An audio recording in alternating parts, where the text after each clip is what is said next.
Henesis, Kabanatang 8. Hindi kinalimutan ng Diyos si Noe, ang lahat ng may buhay, ang lahat ng hayop na kasama niya sa sasakyan. Pinahihip ng Diyos ang isang hangin sa ibabaw ng lupa at humupa ang tubig. Natakpan din ang mga bukal ng kalaliman at ang mga bintana ng langit at napigil ang ulan sa langit. Patuloy na bumabaw ang tubig sa lupa at humupa ang tubig karaan ng 150 araw. Nang 17 araw ng 7 buwan, sumadsad ang daong sa ibabaw ng mga bundok ng Ararat. Ang tubig ay nagpatuloy ng pagpupa hanggang sa 10 buwan. Ng unang araw ng 10 buwan, nakita ang mga taluktok ng mga bundok. Sa katapusan ng 40 araw, binuksan ni Noe ang bintana ng daong kanyang ginawa. Siya ay nagpalipad ng isang uwak at ito'y nagparot parito hanggang sa natuyo ang tubig sa lupa. Nagpalipad din siya ng isang kalapati upang tingnan kung humupa na ang tubig sa ibabaw ng lupa. Ngunit ang kalapati ay hindi nakakita ng madadapuan ng kanyang paa, kaya't ito'y nagbalik sa kanya sa daong sapagat ang tubig ay nasa ibabaw pa ng buong lupa. Kaya't inilabas niya ang kanyang kamay, kinuha niya ito at ipinasok sa daong. Muli siyang naghintay ng 7 araw at muling pinalipad ang kalapati sa labas ng daong. At nang malapit ng gumabi, kalapati ay nagbalik sa kanya. Sa kanyang tuka ay may isang bagong pitas na dahon ng olibo. Kaya't nalaman ni Noe na humupa na ang tubig sa lupa. Muli siyang naghintay ng 7 araw at pinalipad ang kalapati at ito ay hindi na muling nagbalik sa kanya. At ng taong 601 ng unang araw ng unang buwan ay natuyo ang tubig sa ibabaw ng lupa. Inalis ni Noe ang takip ng daong, tumingin siya at nakita niyang ang ibabaw ng lupa ay natuyo na. At ng 27 araw ng 2 buwan ay natuyo ang lupa. At nagsalita ang Diyos kay Noe, "Lumabas ka sa daong, ikaw at ang iyong asawa, ang iyong mga anak, ang mga asawa ng iyong mga anak kasama mo. Ilabas mong kasama mo ang bawat isa na may buhay, mga ibon at ang mga hayop, ang bawat gumagapang sa ibabaw ng lupa, upang sila'y dumami sa ibabaw ng lupa, at magkaroon ng mga anak dumami sa ibabaw ng lupa." Kaya't lumabas si Noe, ang kanyang mga anak, kanyang asawa, at ang mga asawa ng kanyang mga anak kasama niya. Bawat hayop, bawat gumagapang, bawat ibon, anumang gumagalaw sa ibabaw ng lupa ayon sa kanyang angkan ay lumabas sa daong. Ipinagtayo ni Noe ng isang dambana ang Panginoon. Kumuha siya sa lahat ng malinis na hayop at sa lahat na malinis na ibon at tag-alay ng mga handog na susunugin sa dambana.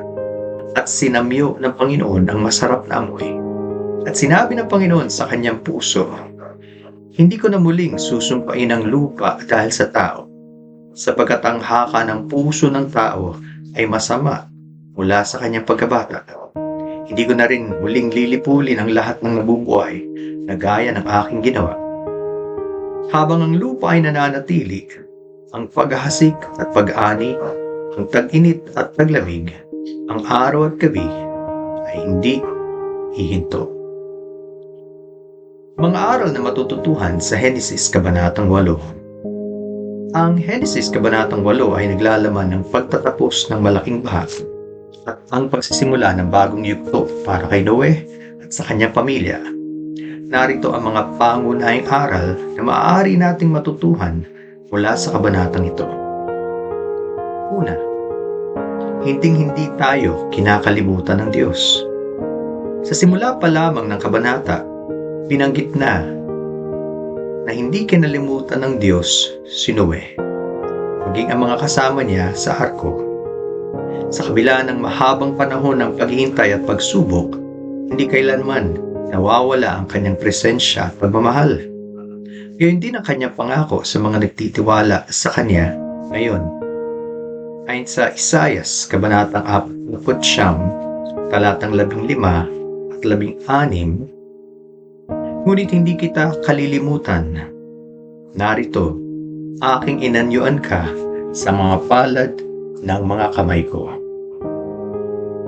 Ikalawa, ang kahalagahan ng pagtitiyaga.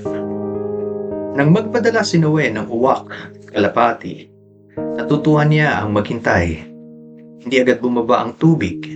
Dumaan pa ang ilang linggo ng pagsusuri bago naging ligtas ang paglabas sa daong. Nais ng Diyos na magtiwala tayo sa Kanya kahit sa panahong kailangan nating maghintay ng mahaba. Ikatlo, pagpapasalamat at pagsamba. Ang unang ginawa ni Noe pagkatapos lumabas sa daong ay ang magtayo ng dambana, pag-alay sa Diyos. Pinapakita nito na ang pasasalamat ay dapat laging unahin sa pagtanggap ng mga biyaya at pagpapala. Hindi lamang natin dapat pasalamatan ng Diyos at sambahin siya sa panahon na kumbinyente, pero dapat palagian ito naman ang ating kalagayan. At ikaapat, bagong simula, pag-asa. Pinangako ng Diyos na hindi na niya muling susumpain ang lupa dahil sa tao. Pinapakita rito ang kanyang walang hanggang habag at ang pangako ng bagong pag-asa matapos ang matinding unos. Hindi ang pagdating ng bagong taon o ang pagbabago ng ating sitwasyon ang dapat nating asahan, kundi ang makapangyarihang Diyos na nagbibigay sa atin ng pag-asa sa pamamagitan ng ating Panginoong Hesukristo. Purihin ang pangalan ng Diyos.